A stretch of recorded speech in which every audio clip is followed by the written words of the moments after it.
nee nañu ñoom dootuñu mën a jàng kenn mënul concentré pour jàng njëglu kenn si ñoom. école bi de amul sécurité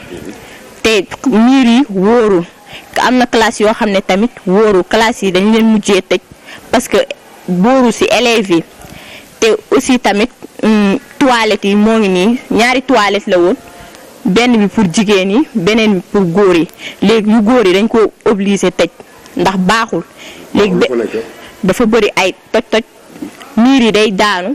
wóorul daal léegi dañoo obligé góor ñi dañuy ñëw si toilette yu jigéen yi dañuy tiit moom bu ñu fiy jàngee moom dañuy tiit dañuy bañ mu màbb suñu kaw imaginer booy dugg si école bi amul sa buntu amu ko amul benn sécurité booy dugg si sax da ngay tiit ñun bu ñu toogee si classe yi suñu fit yi du toog te suñu xel yi du dal loolu la ñuy jàngee tamit waaw ki fi tabax moom dafa saboote comme si que dafa ñëw ne salaamaaleykum maaleykum salaam kaay leen jàngi si. professeurs yi jàngal si école nag ñoom nag tamit nee nañu école bi bu ñu fay duggee dañuy mel ni ñoo xam ne ni dañoo tiit ndaxte lépp yàqu si école bi te pourtant école bi ñetti at rek la def. bâtiment yi soo si nekkee saa yi boo déggee bruit yi rek da ngay foog ne R+1 bi moo daanu. fii moom dañoo ragal carrément ñu ngi fii rek di góorgóorlu waaye conditions yi moom ne sont pas réunies élèves yi ñu ngi fii professeurs yi ñu ngi def le guerrier mais en fait élèves yi dañuy jëkk a yuuxu sax waaye professeurs yi ñoo leen gën a tiit. toujours affaire miir yi day daanu même seen kanam léegi actuellement am na xeer yoo xamante ni am na briques yoo xamante daan nañ seen kanam et vous voyez aussi si vous voyez la séparation les murs il y a une accrétion miir yi dañuy bàyyeeku donc vous voyez que da ngay gis ñaari miir yoo xamante ne dañoo collé même pas 4 mois 5 mois nga gis il y a un espace de 20 centimètres affaire yooyu donc fii moom vraiment depuis 2019 on est là dans ces conditions là bon c'est sûr que 2022 2023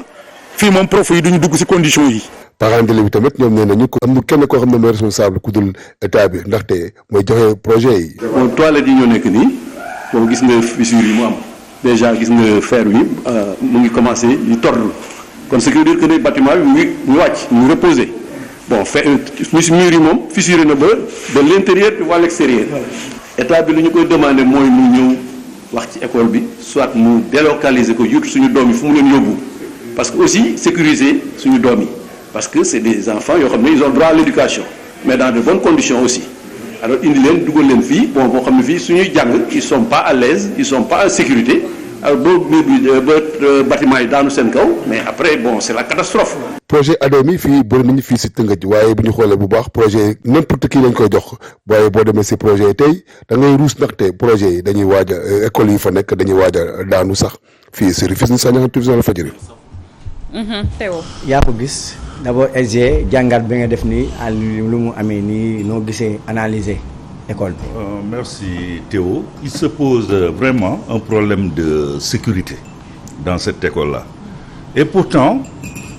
cette école se trouve dans la région de Dakar. Sébikotane, c'est toujours la région de Dakar, je pense. Donc, même boo jógee foofu ñëw Guédiawaye gis naa école bu ko gën a doy waar. Son Labrador bon nee nañ espagnol yi ñoo ko construire mais boo fa demoon yow donc da ngay jaaxle. maintenant c'est la xam nga ko. Fen Labrador xam naa waaw demal foofu nga xool. C'était du temps du maire Daouda Thiam qui l'avait réalisé à l'époque. Justement mais pour école bi ñu wax cet exemple-là man je prédis que c'est un défaut de construction entrepreneur bi ñu ko joxoon war nañ seetaat ay mbiram quoi parce que lii du école bu yàgg boo ko xoolee construction bi yàggul noonu mais da ngay gis ne pan mur yi day daanu douche yi donc les soutiens kii lento lañ ko tuddee xaw ma donc ñu ngi commencer di fissurer donc ça c'est un problème donc foofu moom damay lancer un appel à l'État à nos gouvernants bu ñu demee bay construire ay école donc war nañ jéem a xool ñoo xamee ne entrepreneur lañu c'est des professionnels waaye du ñu jël kenn koo xamee ne yaa ma neex sama xarit la wala si parti bi la nekk rek nga jox ko marché bi mu lay tabaxal école dafa sensible ay xale ñoo fay nekk ay nit ñoo fay nekk des gens responsables. Salma li mu wax à l'image de beaucoup d'écoles par exemple soo demee fu mel ni Mbao école Mame Bassoul Seck nga demaat encore Tëngéej am na CMDP ñëw di syndicat yi boo xam ne démarré école 1 école yu bëri yoo xam ne vraiment soo ko gisee xar kanam bi da ngay rus mooy màgget na màgget boo xam ne te pourtant chaque jour dëkk bi nga dégg ay milliards politiciens yi meeting nga dégg ay xaalis yu bëri kenn du ci pensé sax tabax ci benn salle de classe pour seen doom yi wala seen rakk wala seen jarbaat yi fay jàngee. Parfaitement et puis Awa Condé dafa wax lu am solo sànq ba élément bi di jàll mu ngi naan ko tabax bi yàggul man je peux pas comprendre tabax boo xam ne nee nañ 2019 genre période yooyu lañ ko tabax moom mel nii qu'est-ce qui explique cela. Cela veut dire que aujourd'hui aussi li SG di wax mooy marché yaa ma neex. Marché yaa ma neex boo xam ne c'est pas bâti sur quoi sur l'expertise. mooy da ngay toog kii sama xarit la ma def appel d'offre boo ko defee ma def genre demande de renseignement de prix nga ma colmaté jékki-jékki kii réaliser 4 classes wala 2 classes amul benn expertise moom tamit buy dem bu ñëwee di def marché bi day dem gis benn maçon bu ko kii kooku koy defal dessiner bâtiment bi jëlul technicien en bâtiment amul architecte amul dara et en plus léegi aussi ça montre aussi où sont ñi nga xam ne ñooy nekk kii inspecteur agent urbanisme yi tey bu dee mairie bi moom bi nekk foofu chef de l'État moom tey il a une lourde responsabilité parce que tamit l'éducation est une compétence transférée moom war na mën a dem xool su fekkee ne tamit c'est le conseil départemental de ñoom ñëpp aussi ils doivent mettre la main dans la pâte pour aller contrôler xool foofu nu mu demee s'il faut faire un rapport qu'il fasse un rapport il le remette au sous-préfet concerné au préfet pour que les choses soient prises parce que li am ni vers l'intérieur du pays aussi boo ñëwee fii tamit Kër Massar y a beaucoup d'écoles qui sont comme ça. Cela veut dire que aujourd'hui il se pose comme ni ko SG waxee un problème de sécurité. un problème de sécurité xam nga lan la ñuy xaar nag ñoom ñaan ñu ko yàlla mu am benn blessure wala dara ñu commencé nag ku nekk ñëw commencé def défilé fii dañoo tàmm leen dëkk bi mooy lu am rek duñu wax te pourtant boo xoolee ñuy gérer loolu mooy concernant ces cas de figure les préfets ñoom ñooy gérer lii ñoom ñooy gérer cas yi donc ñoom ils sont tenus de faire des rapports concernant ces problèmes mais malheureusement kenn déggul ba léegi xam c'est dégg nga moom si la mais tey jii ñoom est-ce que tey bu ñuy jàng dara dina dugg seen bopp parce que tey mënoo toog di jàng ngay xalaat ni nit bi mën na màbb sa kaw problème d'insécurité totale posé wu ci parce que tey jàpp naa ni jàng xel mu dal moo ko def te malheureusement xale yooyu seen xel mënta dal parce que tey jii danger yu bëri mi ngi nekk ci seen wet mur bi mën na wadd à n'importe quel moment donc je pense que li ni mel ñaaw na loolu ñu bàyyi ba yëf yi yegg fi nga xamante ni foofu la yegg sans que même ñi nga xamante ni ñoom ñooy autorité jël ci ay matuwaay. C'est vrai. Il se pose un problème d'insécurité, c'est vrai, pour les élèves, aussi bien pour les élèves que pour les enseignants. Parce que un enseignant bu kii nii muy buy wala toit buy waaj a daanu nga bëgg a jàngale foofu bon sa xel du dal. li ngay jàngale sax doo ko xam. dëgg la donc autre chose xam nga il faut situer les responsabilités aussi. bu fekkee ne xam nga chaque année les chefs d'établissement dañuy dresser ay rapports. rapport technique financier gi yooyu yëpp. Les directeurs d'école, les principaux de collège, les proviseurs, dañuy instaurer ay rapport envoyé ko à l'IA ou bien à l'IF bu fekkee ne c'est les écoles élémentaires ñooñu répertorier que au niveau supérieur il y a des CRD présidés par les préfets CRD par les gouverneurs je crois CDD par les préfets donc comme ça ñu mën a participer waale voilà. éducation bi Adji Mergane donc elle sera la bienvenue par rapport à cette question maintenant léegi il faut situer les responsabilités directeur bi ou bien principal bi kan moo deful rôle am def dresser rapport envoyé ko ou bien les autorités ñoom ñoo fermer les yeux face à ce ba problème bi egsi fii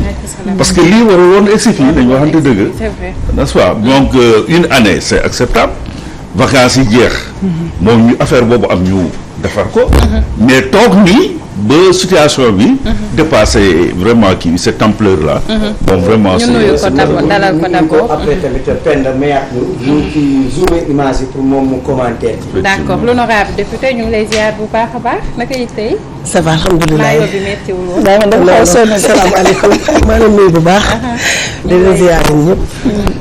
voilà donc amoon tuuti embouteillage mais alhamdulilah. c'est vrai dal ak jàmm le temps ngay respirer. ñu mayaat ñu tuuti ci image yi rek comme ça nga xam naka lañ nekkoon doon waxtaanee.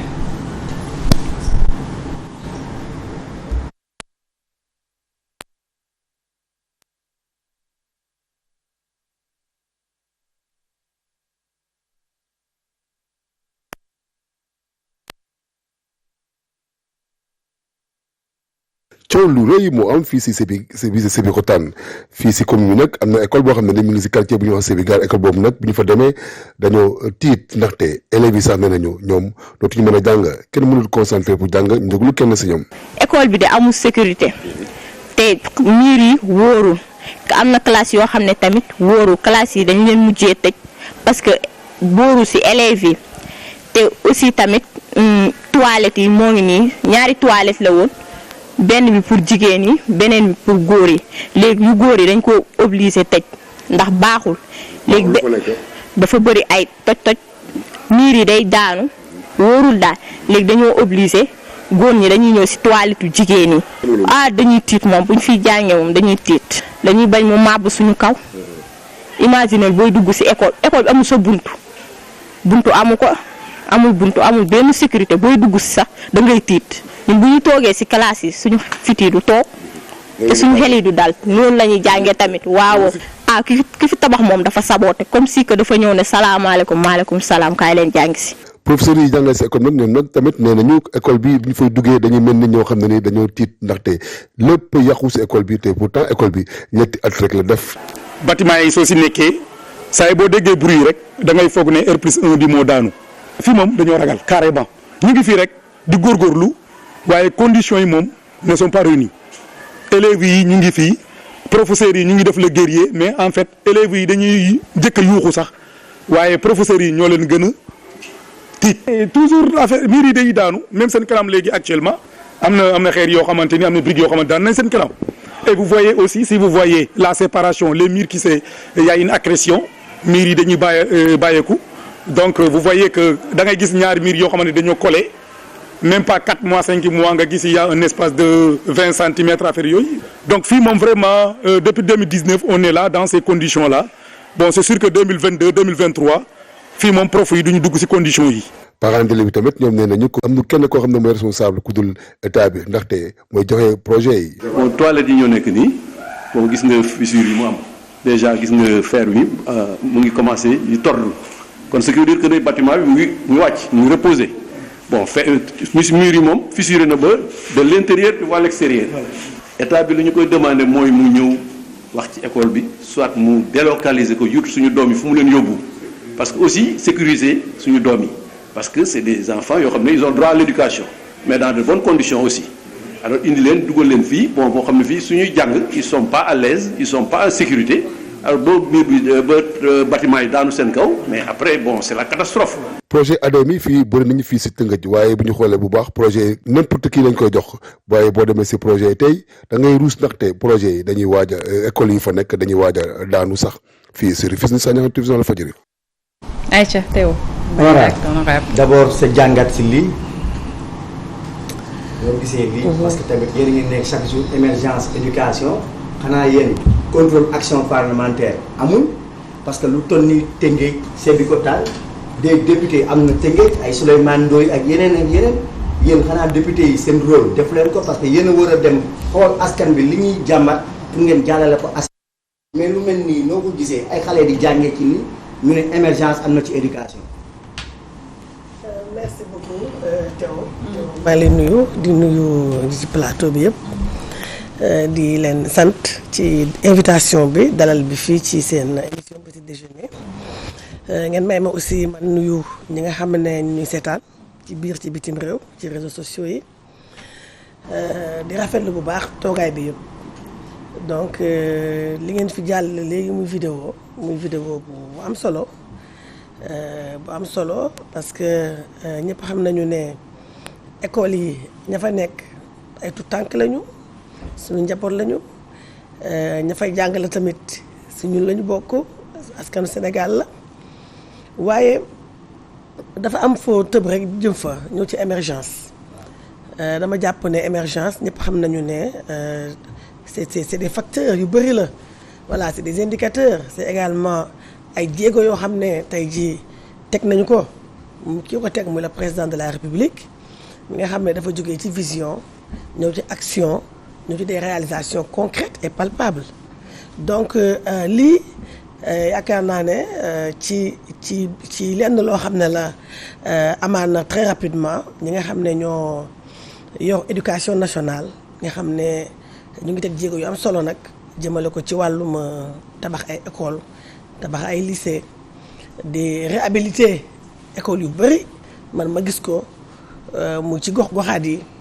donc ñoom tey lii yaakaar naa ne vidéo bi buñ ko gisee lu gën a gaawee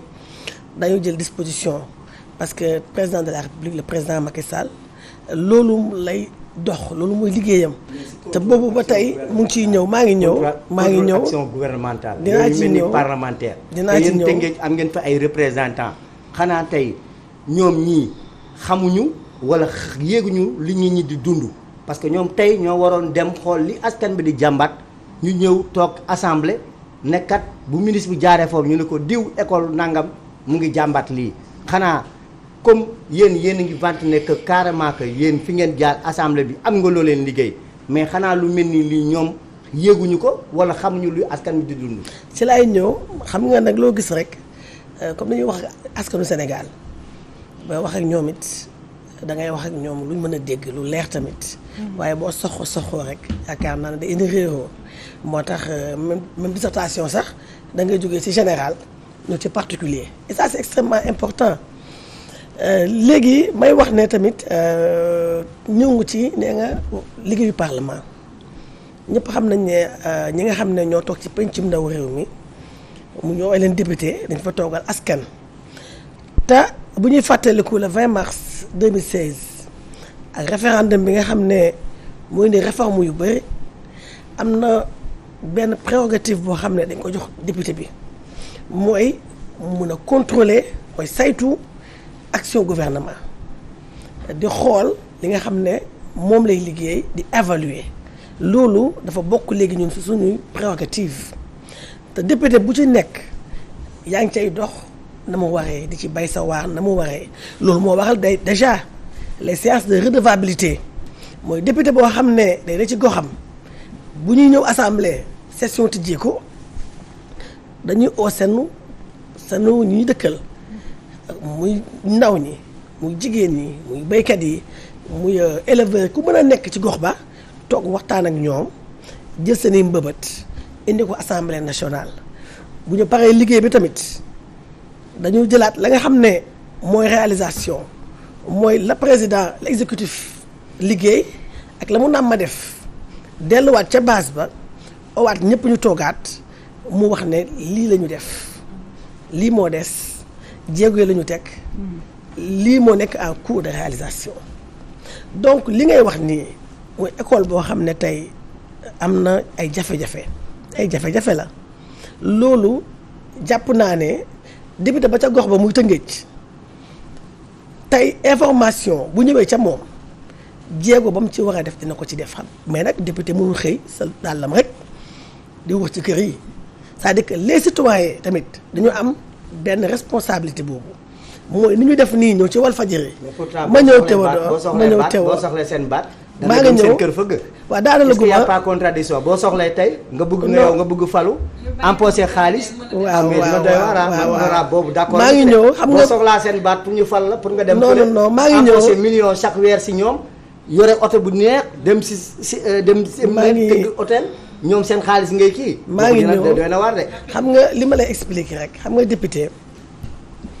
ki askanam fal am na lu mu def ki askanam fal am na taxawaay bu mu am ci goxam ndax boo dem élection yow rek yaay dem da ngay dem ak ay liste yu jongante askan ba nga nekk fa ngay yeewoo dëkk fa seen kàddu seen baat jox la ko yow am nga loo tekk ci dëkk bi am nga taxawaay boo am seen wet kon loolu waxi kii la ndax sa kese xaw ma nu ko xale yi di waxee li nga war a jàpp mooy boo nekkee ci gox tout le monde est responsable muy député bi muy enseignant bi comme ci mën a nekk nga gis loo xam ne lii tey mën na indi jëya waxuma la sax informer ki nga xam ne mooy député bi mooy ka nga xam ne autorité ba fa nekk sax mën ko informer mu jotali ko député ba yow mise en tant que tel teewoo tey boo gisoon tey loolu am tey li nga jël filmer ko indi ko si Walfadjri jàpp naa ne boo ko jëloon xool député ba fa nekk même sax ka fa newutee parce que député du député benn gox député lañu au niveau national tey yow xam nga ma bu baax xam nga sama numéro téléphone waxuma Ousmane Souleymane Ndoye sax mais boo ñu tegoon jéego ñëw ba ci man Adji Mergane Kanouté nga ne ma école bee kat lii ak lii moo fa am man maay jóg sol sama dàll ànd ak yow lijjanti ko dem ba ci ministère ba nga xam ne moom la ñu jox wàllu éducation nationale dina ci taxaw bu mucc ayib parce que moom kat Sénégal c'est 46 départements ñaata communes plus de 500 communes. mais man li mu mën comprendre. Sénégal gi yëpp. Sénégal bi yëpp. te sa invité bi il faut ñu interpeller c'est important rapidement. donc Sénégal bi yëpp. yaakaar naa ne bu dee école bii rek moo taxaw wax ne am na problème bii nii. yaakaar naa ne loolu du lu du loo xam ne nekk na du lu mën a régler en quelques heures. donc lu mel noonu. waxal ak député gox ba. bala au-delà amul député gox bi. parce que état nag xam nga liñ naan. mënoo def lépp ici et maintenant. mais lépp solo ak la gën a bëri yaakaar naa ne état jéego yi nag si wàllum éducation ñëpp teg nañ seen bët. d'accord donc muy loo xam ne muy enseignants yi muy jàngalekat yi du moins muy ñi nga xam ne ñoo jàng ci école yi. gis nañu ko wàllum kii yi ngay wax ni toilettes yi. mais toilettes yi ñun suñu bopp dañu porter les plaidoyers dañu latrines yi ci gox-goxaat yi. ci au monde rural bi am na ay jéego ñu def mais am na lu des tey séparation toilette yooyu noonu dafa war a nekk une réalité. latrine dafa war a nekk une nécessité une obligation. ci kii c'est pour vous dire que on n'est pas là simplement pour di li nga xam ne duduñ baaraam. fi des. d'accord parce que nag mënuñ def lépp ici maintenant mais nañu jàpp ne. lépp solo li gën a bëri ci 46 départements yi c'est plus de 550 communes yi. le président Macky Sall lépp loo xam ne mu ngi koy def. teg na ci jéego. te ñëpp gis nañu. dinañu ñëwaat ci yow Théo ñu bàyyi sa invité waxtu wi tuuti moo ñu ci dese. Merci. Madame, je crois que, Madame Honorable, je crois que moi j'entends toujours le même discours. Émergence, mais je crois qu'il est très bien de construire des terres, des BRT, quoi. Mais je crois que la priorité est que moi, il y a un secteur tel que la santé et l'éducation, nous avons une infrastructure décente. Nous avons exercer leur métier, leur travail. Je crois que lolo déjà mon première occupation des populations, il est élire. Deuxièmement, il s'est posé un problème de sécurité. Bon, nous avons occulté. La fille là, qu'est-ce qu'elle a dit? Néna, dousu gorigni tejnenko. Dousu jigéen fallait gori dem. Est-ce que imaginez la bonne situation le monde créer lolu? Gorigni ñoy dugg ci dousu famille jigéen ñi. Bon, donc lu ne mën na fa am ay viol ak lu mu monte lu nek mën na fa am. Et ça, c'est pas un cas, c'est un cas, c'est pas le seul cas qu'on trouve à Dakar. On l'a dit tout à l'heure. Soit un laboratoire qui bine Guédiawaye. Moi, il y a beaucoup de fois, on a filmé qui bine wan ko école bobu. Té c'est à Dakar, waxuñu dans les régions du Fouta, du Casamance, du fenn. Té lu ñu gis ñun dañuy génn di dem fu ne man li ma gis mënuma ko répertorier fii. Waaw li ma gis situation école bon vétusté des écoles bu ñu àndoon tey man ak yow ñu dugg parce que président agité na woon 2018 c'est discours à la nation bon, un grand programme de réhabilitation des on dit qu'on a dégagé beaucoup d'argent et je dis que le régime antérieur ñoom ñoo def presque liggéey bi lépp parce que Abdoulaye Wade a très tôt compris que ne écoles yi fa la ñuy voter fa la ñuy amee suffrage xaw ma lan mais banlieue bi de écoles yi ma gis yëpp réfectionné woon nañ ko avant 2012 bon mais léegi peut-être yéen am na loo leen def kenn waxul ne defu leen dara waaye des na lu bëri parce que da ngeen topp ay terre ak ay les grands travaux bàyyi occulter yenn écoles yi situation écoles yeeg kii structure de santé yi loolu mooy seen problème te tey jii yéen a ngi bëgg suffrage de population yi ça va se poser vous aurez d'énormes problèmes par rapport à ça parce que nit ñi béyuñu il faut le dire ñun ñoo nekk sur le terrain man maa la ko wax donc boo duggee ci école yi da nga xam ne ça ne va pas. loolu je pense que foofu lay intervenir l'honorable député dinañ la bàyyi amplement le temps nga tontu ci kàddu yi nga xamante ni wax na ko Théo jotaay bi amoon na solo lool xëy na nag waxtu bi mooy poser problème. waaw waxtu ñu xooj xam naa dinañ du ñàkk yeneen jotaay. ak si kanam tuuti pour ñu mën a maanaam gën a yaatal waxtaan bi. Maguette Diop lañ nekkoon invité mu nekk secrétaire général organisation des gestions du Sénégal rénovation démocratique donc ñu doon waxtaanee problème nag. vétusté infrastructure scolaire yi gis ngeen nag ñu ngi ñaan nag SOS du cœur ñu ngi koy wax pour que tous les autorités politiques du